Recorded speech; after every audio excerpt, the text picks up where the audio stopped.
Hello, everybody. Welcome to another episode of On the Move with the Caravan Sports Preview Show with Jim Powers. He's Jim Powers, so he's on this side of me. I'm Chris Miller, and as always, our shows are brought to you by Wiley Agencies. You can get multiple policies with one agent under one roof for your car, home, motorcycle, boat, whatever. You can call Sean Wiley today at his Festus office at 636-764-6294. His Hillsborough office at 636-333-9903. Talk sports, talk insurance. He'll get you taken care of. Speaking of getting taken care of, Jim, how are we doing today? It's hard to believe this is the last week of the regular season. I Right. mean, it flew. But you know what? There's a lot. Every game this week matters when you look at it, whether it's for a conference championship, whether it's for district seeding, every game matters. Even the teams like a CBC who's got a bye week, that matters because, I mean, it's just how everything's going to shake out. But yeah, it's going to be, a really interesting Friday and Saturday this week, and then we'll know Saturday evening what the pairings are, and we start district play next week, and that's when the fun starts. Everybody's 0-0, everybody starts fresh, and who can win 5 games? That's who's going to be your state champion. Yep, and that's how it really works, man. I mean, we're right into it, and it's what you're playing for. It's you played all season for. So real quick, we'll jump into looking at some of the games that we covered last week in our preview show. We had Festus beating Farmington 42-0, St. Genevieve over Jefferson 49-7. We had Parkway North, and we knew that was going to be a good game. It ended up being a great game. Parkway North defeating Eureka 21-16, and Lafayette Rittner 24-21 Lafayette in overtime. It was a sloppy game. You'll talk a little bit about that, I'm sure. We had East St. Louis defeating Edwardsville 27-15, and the game of the week, Cardinal Ritter defeating Hillsborough in the Battle of State Ranks 34-21. So, Jim, let's talk about this real quick. Well, I got 4 out of 6 this week, so there it is. I mean, first off, hats off to St. John. I didn't expect them to throw 49 up against R7. But once again, R7 playing up, and going against the St. John team that's vastly improved, that's doing great things. Festus, a terrific win for them. They get Jackson this week. We'll talk about that here in a little bit. Great win for Parkway North. That is a win that is going to propel you in the district play. Rittner and Lafayette was a terrific game. I've talked about how Rittner is vastly improved, the things that they're doing. Coach Kirksey is just a terrific coach and is building a culture up there, and it's really great to see. But Lafayette, once again, still just on the outside looking in the Class 6 poll, but I'm telling you, all roads in that district will go through Lafayette. And then, East St. Louis and Edwardsville, just what a game. East St. Louis's defense came to play. They stopped Edwardsville on a fourth and goal at the 1 in a situation to, where Edwardsville could have cut the game to 3 points. And then what does East St. Louis do? Yeah, let's turn on the Jets and score a touchdown. 99-yard touchdown drive to seal the deal. And then Ritter and Hillsborough, it wasn't as close as the score indicates. Ritter came out and took it to him right out of the gate. I think they wanted to prove a point that a lot of naysayers don't think they can make a deep run in Class 5. And guess what? I think this team's built to make a deep run. Despite all the outside noise that's going on right now, I think Ritter is your odds-on favorite in Class 5, and they showed it against Hillsborough. But for Hillsborough, it's going to give them a taste what they're going to see when they match up against Lutheran North after district. If they can get through their district, now you still got to play Festus, but I think they are a team that is still going to make a pretty doggone deep run. I love this Hillsborough team. The Jones boys are terrific. This is a really, really good team. They needed that game so that they could see the speed that they're going to see against Lutheran North later on in the playoffs. Yeah, it was again, we talked about it last week. It's a game that if you win, great. If because that's a big win. If you lose, it's not a bad loss because it's going to prepare you for what you're trying to accomplish at the end. Yeah, and when we show the polls here, Hillsborough didn't drop out of the number 3 slot. And that's the respect that Hillsborough has gained for the season that they've had. And once again, you're losing to the Class 5 number 1 team. You're not going to get dinged that awful bad for that. No, absolutely not. And speaking of the polls, we'll go ahead and jump right into that and look at our Class 6. Jim, not a lot of movement here in Class 6 except that they broke up the tie finally, but everything stayed the same. Yeah, not a lot of movement. Lee Summit North got a great win over Lee Summit West. Lee Summit West wasn't going to get bumped out of the top 10 for that loss. But finally, a couple people finally decided that Nixa is a really good team and broke that tie. And once again, Rockhurst is really good. So it was good to see that tie break. CBC on a bye this week stayed at 6 after their road win last week. Sequin's still hanging in there at 10. The Smet coming off the bye this week. They get Edwardsville, which is going to be a terrific game. We're going to talk about that here in a little bit. But yeah, not a lot of changes in Class 6. Lafayette just still on the bubble. And it'll be interesting because you've got some games in play this week that could change that to put Lafayette in. Yeah, and we talked about that too. I mean, all roads kind of move through that Kansas City area as far as the rankings are concerned. At the end of the day, I mean, you only got one more game of the regular season, and then that all that matters is that district play. So this is good. It's good. We want the kids and the programs to be recognized, but at the end of the day, I want that trophy. I could care less where I'm ranked. At the end of the day. The rankings are for us media idiots. That's all I'm going to say. We like to talk about it still anyway. It gives us always something to talk about. Speaking of talking about Class 5, Jim, let's hear about it. Ritter solidified themselves as the number 1 team. Great win over Hillsborough.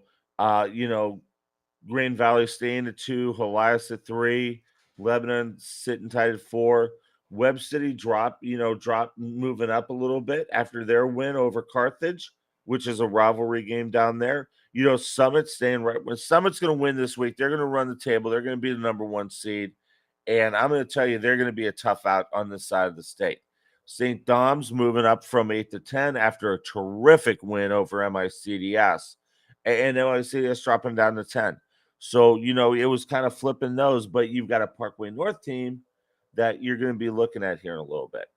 Yeah, it's it's a jumbled mess, that's for sure. We know Camdenton's pretty good; they're on the outside looking in. Yeah, but everybody just kind of bumping up, dropping in. It is nice to see St. Dom jumping up and getting the respect for their 8-0 record and what Coach Markway does up there. He does a great job.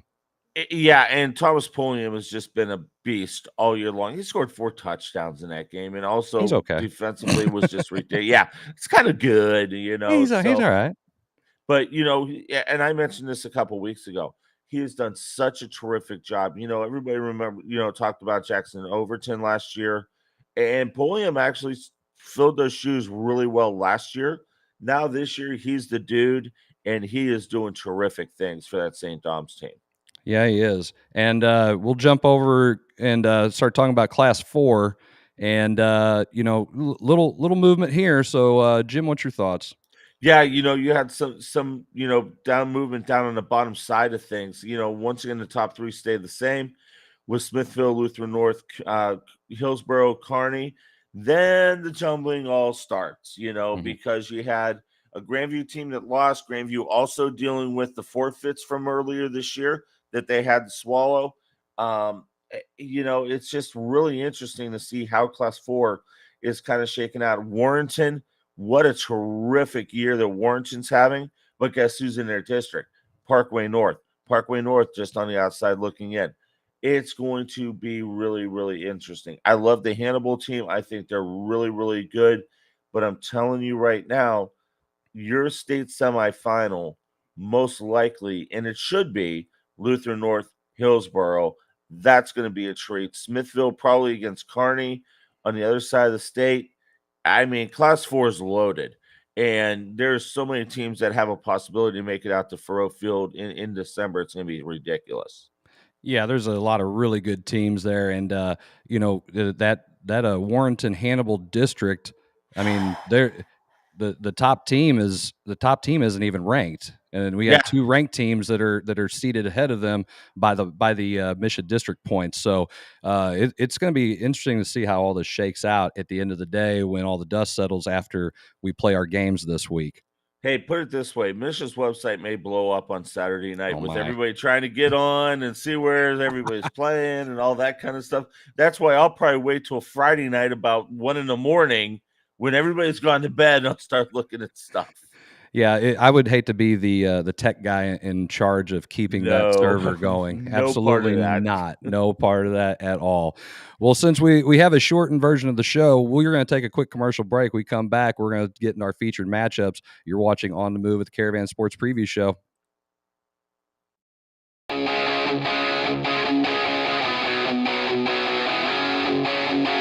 the captain of the Pee Wee football team. We may be small, but we are mighty, annoying. And you are so tired from playing defense against us that your focus is about to ride the bench. Go, go, go. Thanks, Mom. Bye. Come on, come on. And if you have cut rate car insurance, then not even a Hail Mary will save you from paying for this. So get Allstate and be better protected from mayhem, like me. Mayhem is everywhere. Are you in good hands? Are you tired of boring sports talk shows? Then tune in to the Coach's Box. These guys don't just talk sports. They talk about whatever the heck they want to talk about.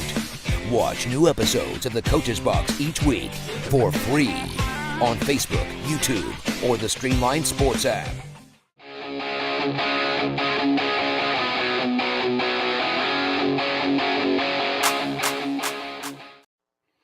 All right, everybody, welcome back to On the Move with the Caravan Sports Preview Show with Jim Powers. Don't forget, this episode is brought to you by Wiley Agencies. You can get multiple insurance policies with one agent. For your car, home, boat, motorcycle, whatever, land, you can call Sean Wiley today. His fastest office, 636-764-6294, or at his Hillsborough office, 636-333-9903. And don't forget, you can always check out all the great content on prepsportsstl.com. Always good stuff to read there.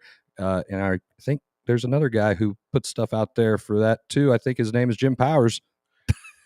Last time I checked, yeah, every now and then I'll throw something up there just to see if it sticks on the wall, especially now with all the state championships going on. And, and that's the thing. State championships kicked off this week with golf.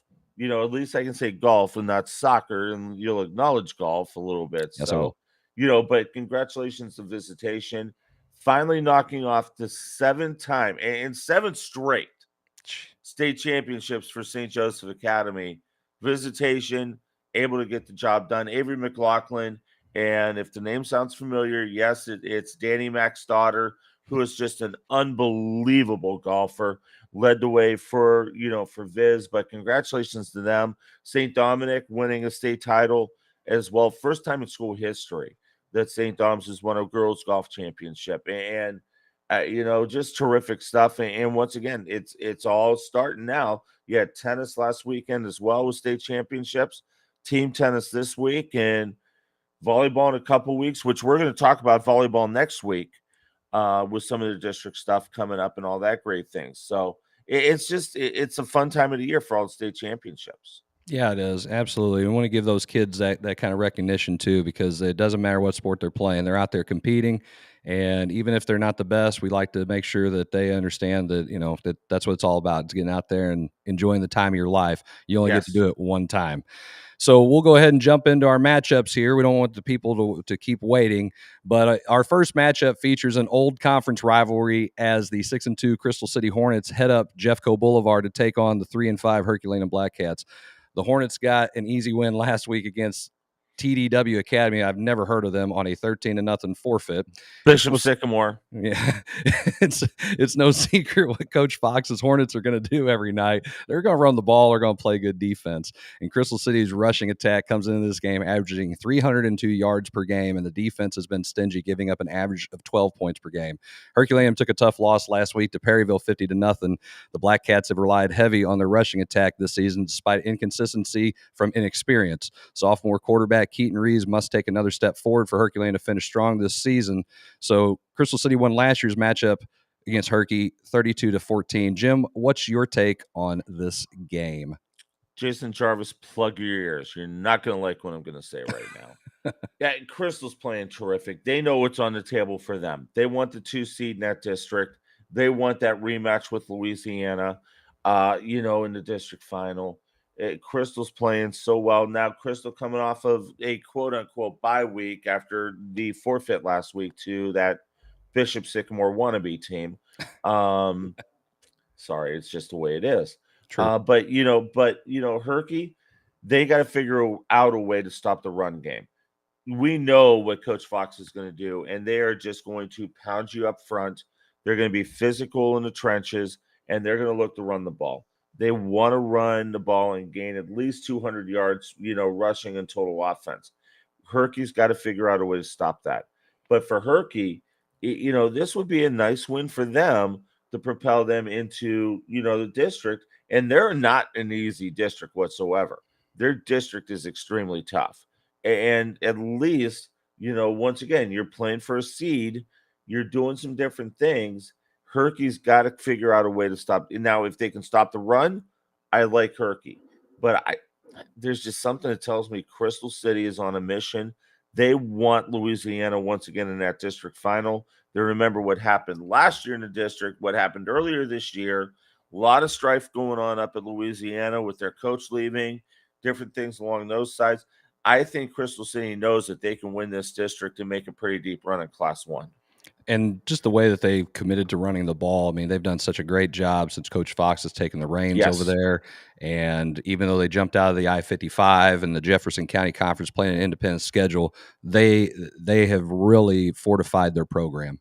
But once again, sometimes that's okay. Yeah. I mean, you don't have to. I mean, yes, the I-55 is a terrific football conference, but sometimes schools got to, and especially them being a Class 1 school, it's okay to make that decision on your football side so you can schedule teams that are going to get you ready for district and also give you opportunity to win. I'm okay with that.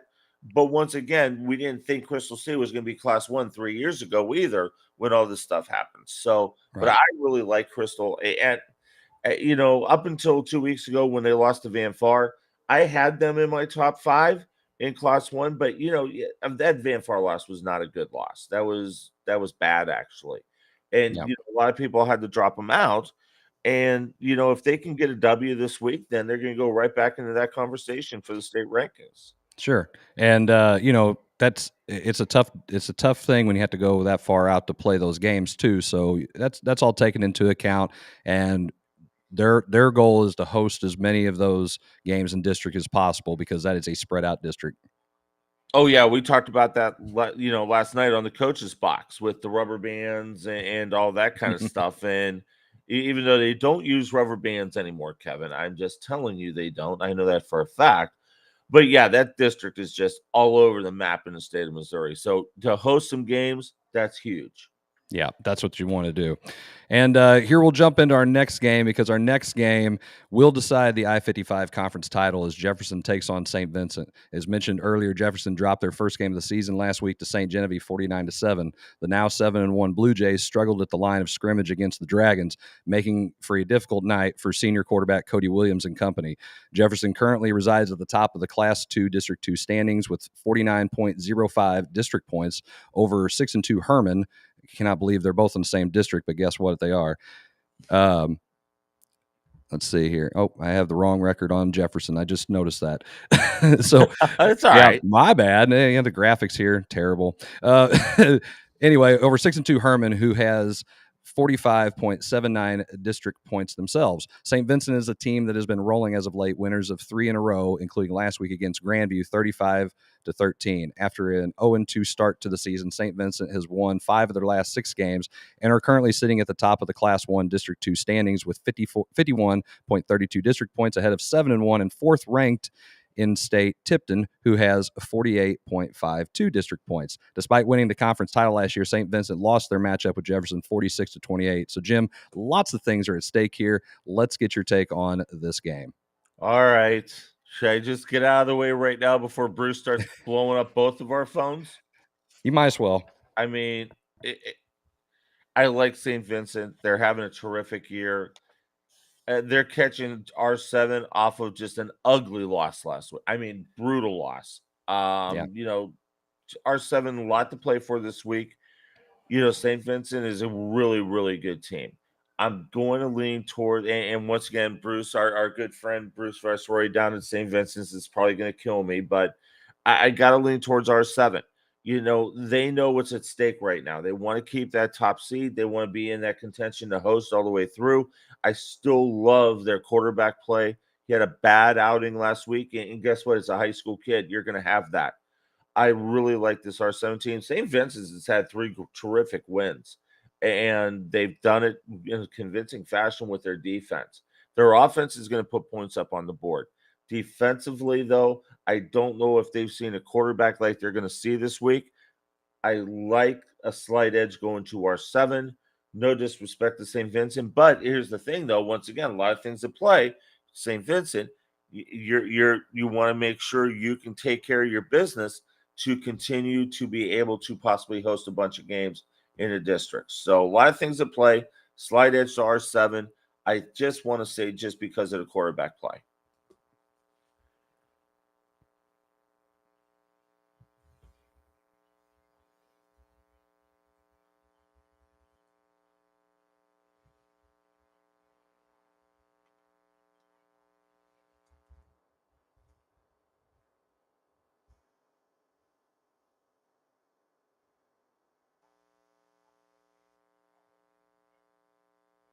There we go. Now you can. Now I didn't turn it on. I was letting you talk. Hey, okay, so let's do this again. I think if St. Vincent can win, St. Vincent can win if they can control the line scrimmage. Either team that controls the line is going to win this game. If Jefferson can control the line and give Williams a chance to throw the ball, he's going to be the guy. It's going to be Jefferson all day long. So it's going to be one in the trenches. Who can protect the line and who can own it. So that's where this game is going to be decided. I don't want to make a call here on who's going to win. Well, no, because you're gutless. You're gutless. I'm no. The call. You're so the Bruce guy. can yell at me. I get it. I understand. You're the guy. So that's what I think. Whoever does, they're winning the game. There's no doubt about it, and it'll be obvious who does because that's going to be the winner of and that's going to be the final score. Well, here's the other thing too. St. Vincent's no doubt. secondary is going to get into. They're going to see a quarterback they haven't seen, somebody that can throw the ball all over the place. So once again, I agree with you. It's going to be one up front, but also the back end of the St. Vincent's defense is really going to be tested in a big time fashion this week. I agree. So it'll be a fun one. Fun. It's going to be without fun a to see doubt. how it's going to go. So our next feature game showcases the Lafayette Lancers taking on the Lindbergh Flyers. Lafayette improved to 7-1 on the season with an overtime win, as we mentioned, over Rittner last week, 24-21. Despite committing 6 turnovers in the game, the Lancers took home the win after junior kicker Jake Ferentz, I want to make sure I give some love to the kickers here, drilled a 33-yard field goal in overtime to win the game. Lafayette will hope for a cleaner game this week if they want to lock up the number 1 seed in Class 6 District 2. Their opponent, Lindbergh, cruised to an easy win last week, defeating winless Melville 35-0. Senior quarterback Owen Norman had a big game last week for the 5-3 Flyers as he rushed for 164 yards and 3 touchdowns. It has been all Lindbergh the last 3 times these teams have faced off, including last year when the Flyers won 17-14 with the Suburban Red Conference title and district seeding on the line. Jim, how do you think this one's going to go? Not so fast, my friend. Okay, Lindbergh's won 3. Owen Norman's a great quarterback, but guess what? Lafayette knows that they need to win. They're pretty much solidified as the 1 seed in that monster district. They know what's in front of them. They want to make Hal. They want to make CBC. They want to make Kirkwood, Marquette, Vianney come through Lafayette High School to win a district title. This Lafayette team is unbelievable this year. They were able to hold on for a nice win over, once again, and we mentioned a little bit ago, a vastly improved Rittner team. This Lafayette team, I think, is built for a long run. They want to make sure that things come through Route 109. Lindbergh playing, same type of deal. They're playing for seeding right now. They came off of a nice win, but they've had a couple ugly losses this year, and that's the part that just sticks with me. Is there's a couple games that they left on the table. This team honestly should be 7-1 right now. We should be talking about a pair of 7-1 teams, and Lindbergh just left a couple games out there. I just don't know if Lindbergh up front can handle what the offensive and defensive lines for Lafayette is going to be able to throw at them. So I give it to Lafayette. I think it's going to be a terrific game, a lot on the line, but I think Lafayette knows they win. That pretty much gives them the number 1 seed in that Class 6 District 2.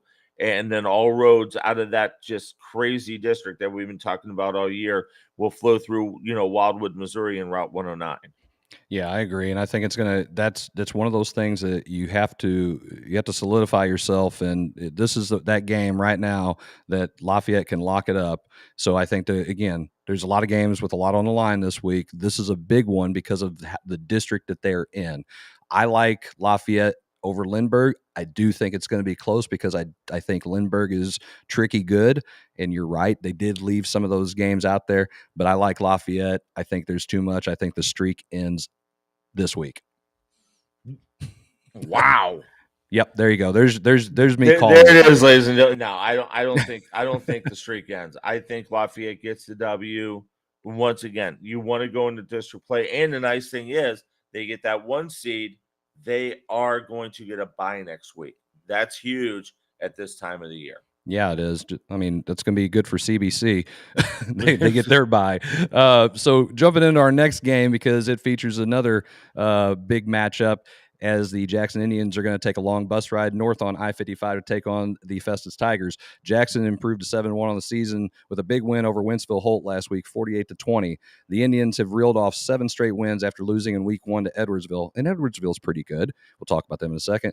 And currently trail Seckman for the top seed in Class 6 District 1 by less than 3 points. As mentioned before, Festus rolled over Farmington last week 42-0 behind another solid performance from senior running back Hayden Bates, who finished the game with 131 yards rushing on the ground and 3 touchdowns. The Tigers got shut out by Jackson in last year's matchup, 52-0. But Jim, these are 2 different teams this year. So what's your take on this? Once again, Jackson needs to stay. They need to keep pace with Seckman. I mean, Seckman's the number 1 team in that district, and Seckman's not going to lose this week, okay? Jackson needs to win to keep the number 2 seed and to keep it close. Now, just in case Seckman would slip up and lose this week, Jackson with a victory over a really good Festus team, they could jump them in the number 1 slot and make everybody have to come down through the pit. But, Jackson knows what they have to do. Jackson under, first-year head coach, they haven't missed a beat. They beat Howell. They beat Holt. They've just done what they continue to do year in and year out, and that's win games. Now, Festus, you've got to figure out a way to slow down the Jackson offense. And once again, I think we talk about up front, the offensive, defensive lines. We talked about the secondary. This game is going to be ball control for Festus. You need to limit how many possessions that Jackson's going to have. Jackson can score, and Jackson can score in bunches. You have to have your offense running drives of 8, 9, 10 plays, ripping off 5, 6, 7 minutes off the clock in order to slow Jackson down, wear their defense down, and then you can be successful. Slight edge to Jackson just because they've been there and done that. But I'm telling you, I think this game's going to be a lot closer than what a lot of people think. No, I do too, because I think this is not the same team that lost 52-0 last year, and I think Festus is they've improved since game 1 of this year, and they're looking to try to make sure they keep pace in their district, keep that second seed, which I think they've about wrapped it up. I think they're going to be the 2 seed no matter what. But at the same time, you want to get yourself ready for that game with Hillsboro, and nothing like a big upset right here for Festus winning this game to do just that. Get you going in the districts in the right direction, and that's the thing. You're going to be the 2 seed. You know what's ahead of you, and that's a rematch with Hillsboro in the district final. Once again, Festus has rebounded. They've been playing extremely well, since the Valley loss and since the Hillsboro loss. But once again, it's that experience factor for Jackson that I think is going to give them a slight edge, especially this late in the season. Yeah, and they're playing really, really well right now. Yeah, they are. they're pretty good. Yeah, they're pretty good. They're pretty good. Yeah, and our final showcase features a class of powerhouses from the St. Louis metro area as Edwardsville comes across the Mississippi to take on DeSmet. As mentioned before, Edwardsville lost last week to East St. Louis, who's also kind of good, 27-15. The 7-1 Tigers defense held the high-powered Flyers to 27 points, and that is definitely saying something. But the offense struggled against arguably one of the top programs in Illinois, and that is not – they are for sure that good. DeSmet stayed undefeated with a shutout win against St. Mary's last week, 26-0. The Spartans' defense was a destructive force as they recorded 10 sacks in the game, with 4 of those coming from senior defensive end and Kentucky commit Caleb Red. He's pretty good. When these two teams played last in 2021, DeSmet got the win 44-17. Jim, this is a border war for sure. What do you think about this one? If Dylan Duff and if DJ Walker can get things going offensively, it could be a long night for Edwardsville. Edwardsville played terrific last week. And once again, Jake Curry, I think, is one of the top quarterbacks on both sides of the river. Duff is doing a terrific job as well. This is going to be a great matchup between 2 of the elite quarterbacks that we've seen in the area this year. It's not going to be a blowout. I'll tell you that much right now. Edwardsville with a lot on the table. DeSmet's already got the 1 seed. But once again, how do you want to go into district play next week? And once again, DeSmet will get a bye next week in their district. So it basically, how do you want to sit on this thing? Do you want to sit on a loss and stew over it for 2 weeks? Or do you want a W and continue to move? For Edwardsville, it's big for them because they're in the playoffs. They're probably going to be 7 or 8A, and they're playing for a seed right now. They're playing for, they want to be in the teens. How Illinois does things with their seedings and all that stuff. And a win over just a very talented DeSmet team will probably put them in a conversation for the 7, 8, 9, 10 seed. A loss is going to probably keep them in that 15, 16, 17. But the bottom line is this is going to be a knockdown, drag-out heavyweight battle between 2 of the storied programs on both sides of the river. Edge of DeSmet, I love what they do offensively. I love their defense right now. Their defense is one of the fastest defenses that I've ever seen on the high school level, and I've been saying this all for the last 5-6 weeks. DeSmet is the second best team right now in Class 6, and they are nipping at the heels of Lee Summit North. I think it's DeSmet, and I think they're going to win by at least 2 touchdowns. And there's no disrespect to Edwardsville. I think the defense itself is going to be the difference in the game. They're fast. Not saying, Edwardsville played probably about as good as they could against East St. Louis, and definitely played it closer than maybe what the comp games, and the if Curry doesn't get if Curry doesn't get stopped on that 4th and goal at the 1, that game gets flipped on its head. Yeah. He gets to stop, and they get to stop, and then they go 99 yards for the touchdown, and that pretty much that gave the separation. But I'm telling you, if Curry scores on that possession, Edwardsville maybe wins that ball game. Mm-hmm. And that's how it works. You get a big defensive stop, and then your offense decides, okay, we're going to put this out of reach, and we're going to go 99 yards. And Edwardsville's for real. I don't think it's going to be 2 touchdowns, my friend. Well, I think this thing goes deep into the 4th quarter, undecided. So I'm saying it based on this. I'm saying it's 7 points because the defense, and I'm saying 7 points because they're playing at home. And that's where I came up with 14 points. I think it's hard to win when you're playing at home with such a good program Yeah. Well, here's what. Not so fast, my friend. Not so fast. You're not Lee Corso. But I'm anyway, getting as old as he is. Let's just stop that right now. Yeah, well, I'm not going to argue that one. But There you go. I think it's at best it's 2 touchdowns. That's my call. But I do see DeSmet winning this. I think it's going to be a good game. I really do. I don't think it's going to be some kind of blowout either way. I think it's going to be a good football game to watch. A lot of good football games to watch this week. I mean, and they all mean something.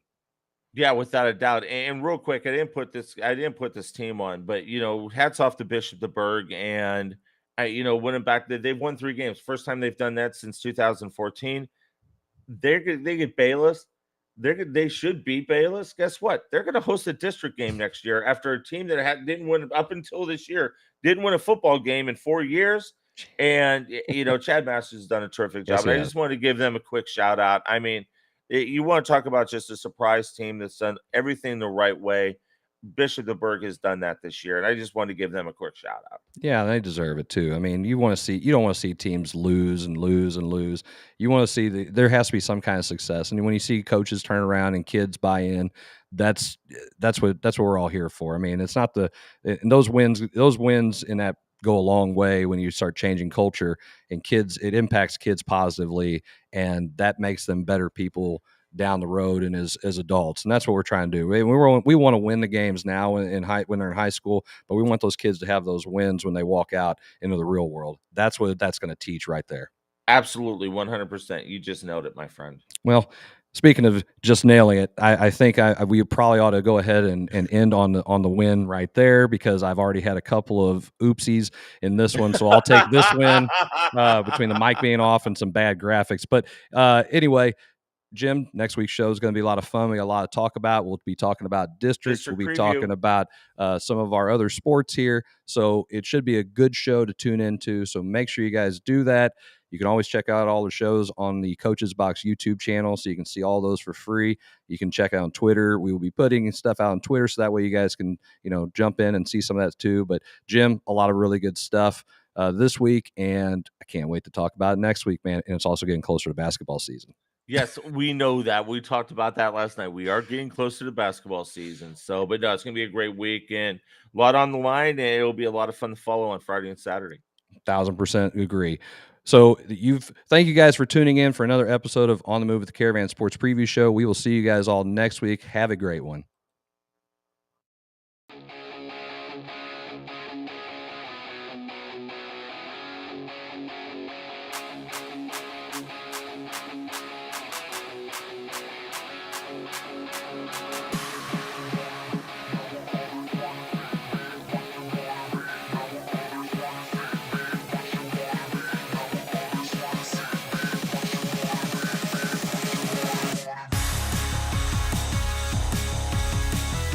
This episode of On the Move with the Caravan is brought to you by Off the Rails Media.